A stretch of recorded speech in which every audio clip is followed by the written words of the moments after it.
Hey everyone, Rarity Dash here. Time for another Patreon-sponsored Blind Reaction. And this one comes to you courtesy of Michael French, who has requested that I react to the worst Ocean's 11 movie, Caravan of Garbage from Mr. Sunday Movies. So, yeah, I gotta be completely upfront with you guys. I am not really an expert on Ocean's 11. I've seen just one of the films, and that's the original, well, not the original, the first one, the first in the series with George Clooney. I haven't seen the original with the Rat Pack, or any of the sequels with Clooney, or that one from last year with the women in it. I've just seen the one film. I remember liking it okay. It's been a while. I don't remember when I saw it. It wasn't when it first came out. It was sometime after, but still years ago. And I think I liked it okay. I mean, I like George Clooney, and I like heist films, and it was, I think, a pretty good one, but I never really was compelled to watch any other films in the series, I guess, because I didn't. So, yeah. I mean, if you saw my reaction to the MLP episode Sparkle 7, which, of course, its title is kind of a play on Ocean's 11, you'll know from the comments I made at the start of the video that I had even forgotten that the main character in Ocean's 11's name was Ocean. So, yeah, I'm not really... I don't know, maybe I'm not really the best person to watch this video, but it's been requested, and I'm interested to see what it's all about. I have no idea what the worst Ocean's 11 movie is, but I guess I'm about to find out. Let's go ahead and get this started. Here we go. Mr. Sunday Movies. Hey everyone, it's Caravan of Garbage. Because Ocean's 8 is nearly in theatres, or it is, who knows? Or maybe there's a third format that we don't even know exists in Rick. the future. Yeah, maybe someone shoots a bullet of entertainment right into your brain. Ah, my brain! Ooh, content. So we thought we'd look at the original Ocean's 11. Oh. Now this is the original. The original, This isn't yeah. the one with your Clooney and your Brad Pitt, those boys. No. It's with some stars of yesteryear, which at the time were the stars of today. Correct. The Ocean's 11, I mean, the that's kind of we how it grew up works. with. So I rewatched it. It's a blast, man. It's a Yeah. lot of fun. It's a rollicking adventure. Everyone's got different skills. We grew up with it. I watched it with my dad every year. That's right. But the tagline of this movie should be, imagine the simplest heist to ever be pulled off by 11 of the drunkest and dumbest men on the planet. You're wrong, because it's drunkest and dumbest and most interchangeable men. Yes. Because who's who in this movie? I mean, you recognize your Dean Martins, you recognize your Frank Sinatras, your Sammy they have Juniors. Caesar got Romero's distinct in it, personalities. That's true. which is a bit of a blast. He's Wearing his iconic "I will never shave this off," even for my role as the Joker. and everybody else just kind of guys with slick hair drinking whiskey at a bar. Wearing ill-fitting suits. And calling each other they're all in different hotels calling each other, but via the operator, and you have to see all of that, Yeah. but then often they're not in, or they pretend they're not At in. one point, Cesar Romero picks up the phone and he goes, "Operator, cancel all my upcoming calls." And I'm like, "Oh, thank God. I don't want to see any more scenes where somebody calls somebody else through the operator." So the idea is that Frank Sinatra's character, you're Danny Ocean. So they're all from this Of World course. War II airborne division. They're all ex-paratroopers. Yeah, it's 15 years after the war. It's 1960. It's the 60s. It's the swinging 60s, Mason. I don't think it's quite the swinging 60s yet. No, It's- well, it was shot in like 59. yeah, so right. Yeah. It's the dull and dreary 50s. Yeah. The first thing we see of Frank Sinatra is he sidles on into a room where one of his mates is getting a massage, and he's wearing a delightful orange cashmere sweater, and it's possibly Very cool. the worst thing I've ever seen. It's not the worst thing about this movie. Oh, absolutely It's not not. even the worst thing about that scene. The worst thing about that scene is this just a oily, shirtless man sitting on a couch, just ruining the upholstery. I should stress also, before we get way into this movie, nothing happens in it. No, absolutely not. When you find out what the heist is, it's 52 minutes in before you find out what it is. Okay. And you think when they're gathering the crew that they're all going to have different skills or different personalities. or, Imagine having a different personality from another guy in 1960. but they're mostly entirely interchangeable, and the only ones with skills is one's an electrician Yep. and one drives a garbage truck.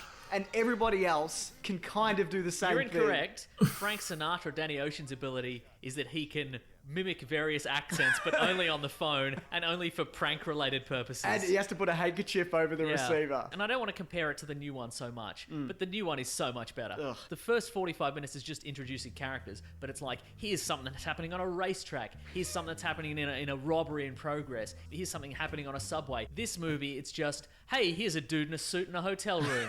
Here's another dude in a suit in a hotel room. Here's a guy in a hotel bar. There's a guy that's getting out of jail. Kind of surprising they remade it in the Get out first of jail. place. It's He's just on the in phone. an office. It's like, If oh, it we wasn't can't use very him. good. He's in jail. Actually, we can because he's getting out of jail. Oh, cool. Oh, hey, man, you've gotten out of jail. Yes, I got out of jail. What was jail like? It was fine. Don't want to talk about it or see it, though. There is a fist fight early on, and this happens in, I guess, the action set piece of the movie. We cut to a burlesque club, and Frank Sinatra's there, and he's having a drink at the bar, and people are sidling up to each other, getting a whiskey or whatever. There's a lot of sidling. There's a lot of that. And what passes for entertainment in this era that I love is there's a woman on stage. She's in like a bikini with a skirt, and she's just holding a snake above her head and just twirling? moving in a circle. Yeah. And Yeah. at the end, she kind of goes Nothing down on better one than knee that. to raucous And everyone applause. is wild. It's like another universe, It's isn't it? crazy. Yeah. Not even I was that gonna odd. Say, like, the first time I watched the show Mad Men, Yeah. which is again is set in the 60s as well, I'm like, this is like a parallel universe. It's like an alien world because the attitudes are so different and Yeah. the reality is so different. It's the same here. It's like, is this what people liked?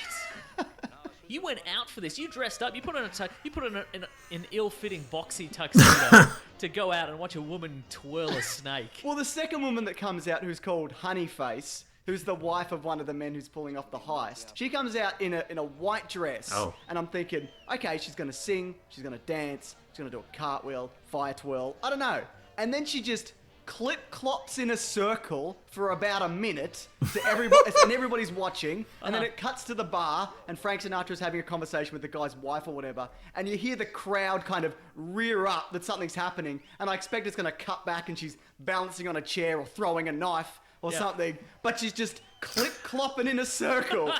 It's exactly the same thing. We're introduced to Sammy Davis Jr.'s character. It's just a bunch of blue-collar dudes standing in an open field, and somebody's just playing a harmonica. Somebody's just playing a harmonica, and then they stop playing the harmonica, and people are like, "Yeah, Good stuff." Yeah, there was a song I recognised that Dean Martin sung. He sings "Ain't That a Kick in the Huh? Head." He did, He plays it. which He I- sings it twice. That's which a good I one. quite liked. But there's also a bar fight early on, and it's the choreography you'd expect from this era. A guy throws a right, someone blocks it on their left, and then punches him in the face. And that happens like 3 different times. There's no finesse to it, it's just block, punch in the face. That's it. You would think if you lived in this era, maybe swing your punch, Yeah. expect it to be blocked, that's and, then right. and then expect it to be blocked for the other guy to then punch you in the head, and then block that punch. That's it. And then just see who gets tired of blocking first. That's how fighting worked back then. Look, all the delightful characters have been introduced. I can't even. Peter Okay. Lawford is another guy. Yeah, there's another. Okay, so the guy they get out of jail is an electrician. He's important. Yep. Would you say? There's a guy who turns up to the house just before where they're going to plan the big heist and they're going to do the big reveal. And he's in a cowboy hat and he's drunk and he's got a broken arm. Yeah, that's right. Except he's not drunk, and he comes in and the guy who's in charge is like, "What do we get this guy for? He's got a broken arm. He can't do anything. What are you doing?" And then Danny Ocean's like, "Watch this," and he throws him a billiard ball and he catches it. And he's like, With his "It's broken arm." It's like, "Look, it's a fake cast," and he takes it off, and everyone's like, "Great stuff." He's done it again. And I'm He's a thinking, real chameleon. Is he like a sleight of hand guy? What's Yep. his skill? It must factor into his quick reflexes and the fact that he's got a fake cast. Nothing. It never Doesn't come comes up. up. Yeah. Ridiculous. It never comes up. At no point do we see he has to smuggle something through, so he puts a fake cast on. It never happens again. No. It's wild. Bizarre. So they show up for this meeting, and It's kinda Frank weird. Sinatra pulls out a map. Well, it's not a map. It's a road, and it's got like 6 You know casinos. what other skill he on it. has? What? He's just got a magician skills. Because that's like a blue handkerchief, and like a silk one, and then he waves his hand around it, and then it's a yellow handkerchief, and then it's a map. Oh, wow. Like he does some serious close-up magic skill. And I'm thinking, oh, this must be some elaborate heist where they're gonna rob one one, and then, and they're going to come in through the ceiling or whatever. But it's basically there's 6 casinos in a row, and they're going to switch off the power, and then they're just going to walk in and take the money. Okay. And I'm thinking there must be a twist to this, but it's literally that. That's all they need to do. The additional wrinkle is that when the lights get cut out like when the I guess security systems were there's some backup simpler power back then, which turns the lights back on. Yeah, right. So what they're going to do is they're going to cut 2 wires, Yes. and they're going to switch the wires. So instead of when the backup power generator switches on, instead of the lights coming back on, it's just going to open all the security doors. Yes. That's it. And that's what they need the electrician for. But Frank Ocean is the one who... Danny Ocean. Danny Ocean, the great singer. Danny Ocean is the one who tells the electrician to do that. He's like, can't you just switch the wires? And the electrician's like, yeah, probably. Right. And it was so important that this guy would be out of jail to do this. Yeah, right. This thing that Frank or Danny Ocean already knew about. You could. That's true. That didn't occur to me. But you could just get a regular electrician and be like, "Hey, can you come here for a sec? Hey, can you switch these wires? Yeah, cool. Here's $50. All right, see you later, mates." So when they're scoping out the casinos, they're suspiciously walking around the floor, just nodding to each other. You notice that? There's like one will stand near a door. And he's not dressed as a suspicious cleaner, at all. And then there's a guy at the bar, and they're like, nod. It feels very much like a student film or a film that they did on the day. Yes. But then I guess there was a script to this, or was there? Well, I can talk about They that were probably a bit just more, having but fun. There I mean, was a it's- script, but this was also shot It's the around Rat Pack. them all performing their shows.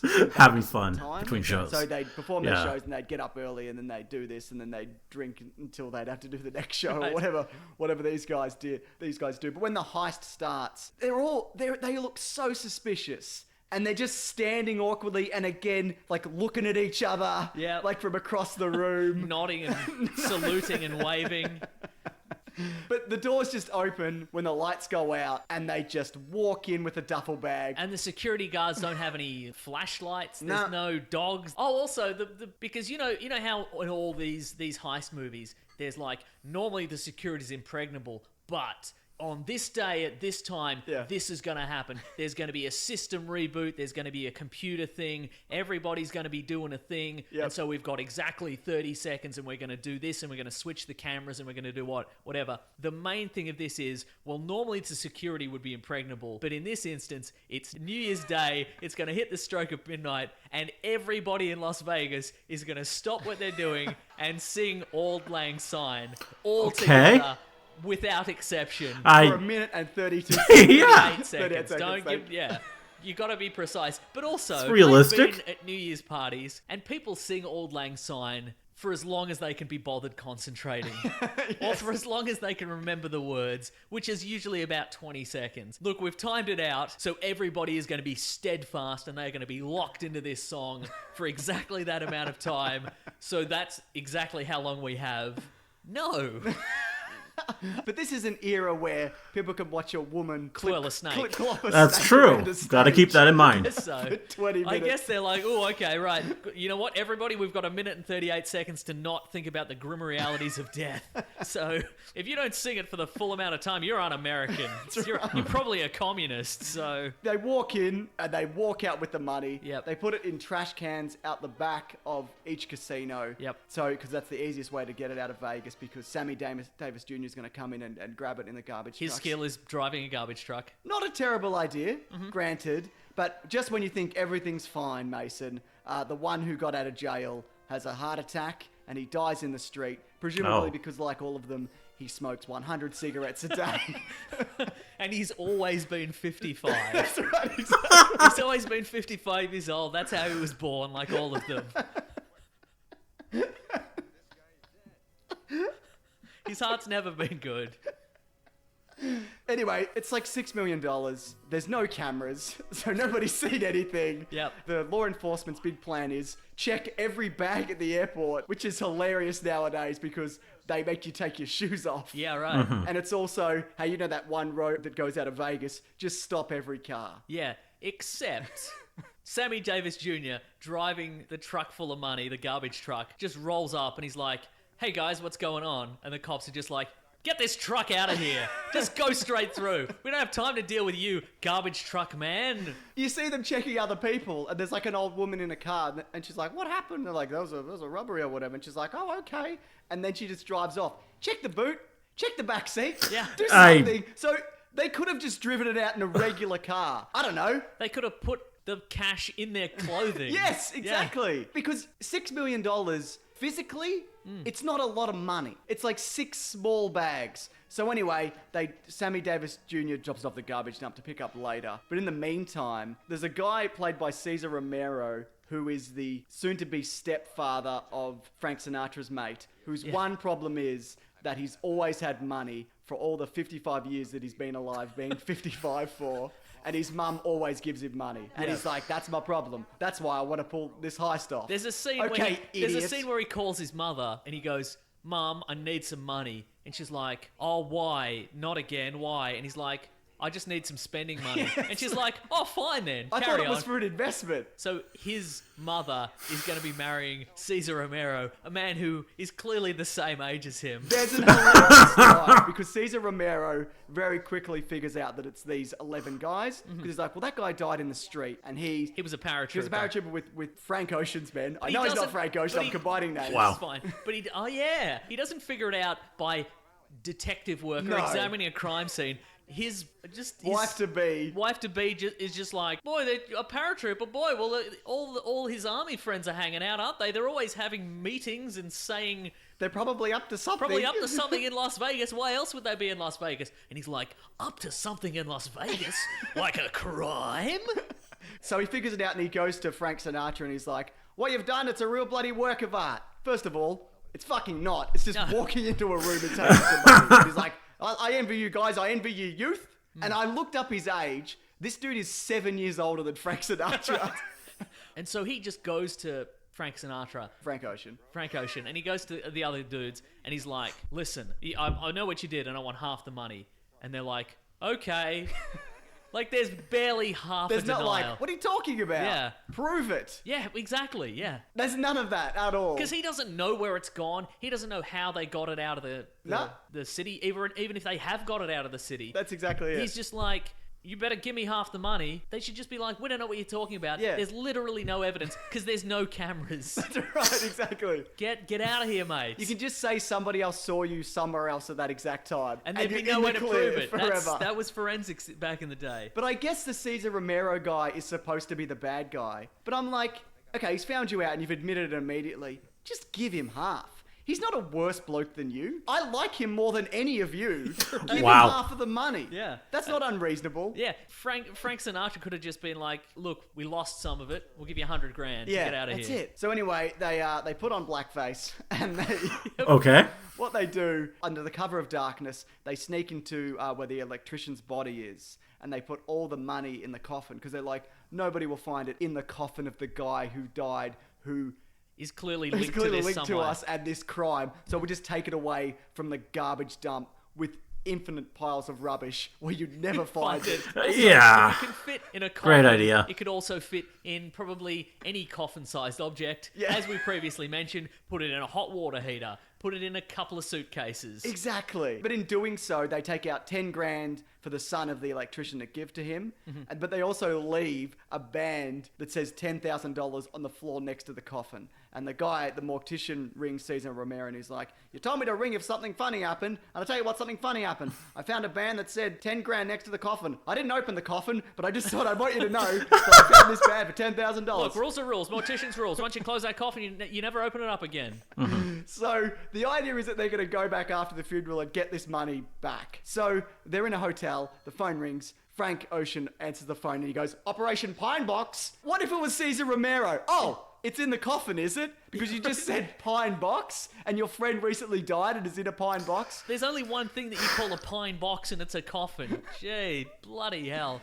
I'm glad you were paying more attention than I was because I didn't pick up on that. So that's great stuff. So they're sitting there in the funeral as it's happening and Cesar Romero's at the back and he's like, I bloody got them. And then the priest or whatever's like, and now it's time for the body to be cremated. And they're like, wah, wah, wah. And they all look at each other one at a time. It's the same mortician, right? He just goes to the widow and he says, listen, you don't want to ship the coffin back to where you live, because that's very expensive. So just have the funeral here, and then we'll just immediately cremate the whole thing straight away. That'll be much cheaper. And she's like, "Oh, cool, okay, great." What they could have done is turn the lights off and just walk in and take the money again, right? Why couldn't they just take it out? Because at the movie just ends. They just leave. Yeah. And the credits are them just walking away down the street. The coffin's not on fire. Just storm in and grab it. Yeah. What a pack of fucking dummies. Yeah, right. This is a horrible film. I know people are like, I hope Ocean's 8 doesn't tarnish the legacy of the Ocean's films. Most of these films are terrible. 3 out of the 4 are bad. At least. Yes. And look, I don't mind Ocean's 13. It's fine. Yeah.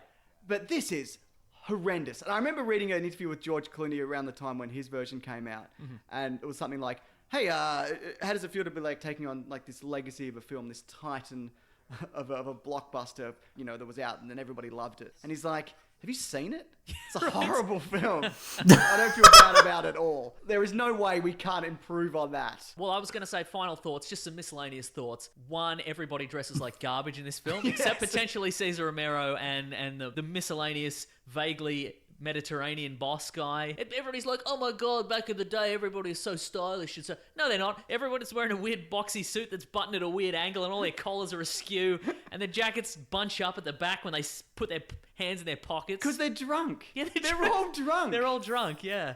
And also, second one, every woman in this movie is being called toots and slapped on the ass. That's right. This movie is utter shit. There's a lot of my favorite movies come from this era of filmmaking, but this is some bottom rung garbage. Good luck getting through it, that's all I'll say. Yeah, exactly. Anyway, this has been Caravan of Garbage. If you've got a suggestion for something terrible to watch or read or do or play or whatever, we're more than happy to give it a bloody look-see, aren't we, Mason? We'd love to. Yeah, if you've got any thoughts on this, please leave it below. Those aren't examples of what we think is terrible. Absolutely, probably. And there's also an extended audio edition you can find linked below if you want to check that out. If you want to be even more bored. If you love some awkward pauses and some bits that we would normally cut out for this. Also, there's videos here every Sunday, Tuesday, and Thursday if you want to check them out. We also have a podcast called The Weekly Planet. Weekly Planet. We talk movies and comics and TV shows. That comes out every Monday. We've probably got an Oceans episode coming up, don't we? I'd say so. That's exciting, isn't it? Yes. Yes. All right, guys. Everybody have a fun and good time. Grab that gem, you guys. We'll see you next week. Goodbye. I've been drunk this whole time. Well, there we go. That was interesting. Yeah, it's kind of, I mean, as said, I've never seen the movie, so that kind of, yeah, I don't really know. I mean, it's just two guys talking about a movie I haven't seen. But they seem pretty fun. They had some interesting commentary, and they seemed, I mean, even though they thought it was terrible, seemed kind of amused by the film in some ways. Which, I don't know. I mean, clearly it's a different sort of deal than the Clooney remake one. It definitely does just seem like a Rat Pack movie. Mostly just capitalizing on their popularity and just, yeah, all that. I don't know. Not really sure what I'm saying. But, yeah, just the fanfare around them. And,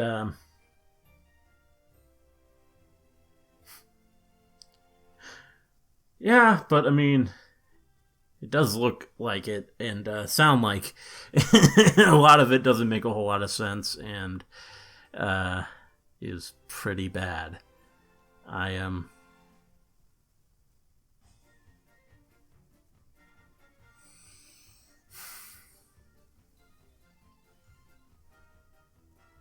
don't know. I'm not really sure what to say. I am, again, surprised that if this movie was that bad, they decided to remake it in the first place. I mean, I guess just they were so attracted to that core concept of it, of a robbery in Vegas, that even though everything else was just not good, they went ahead with it anyway and made it a popular thing. I don't know. But, yeah. There we are. I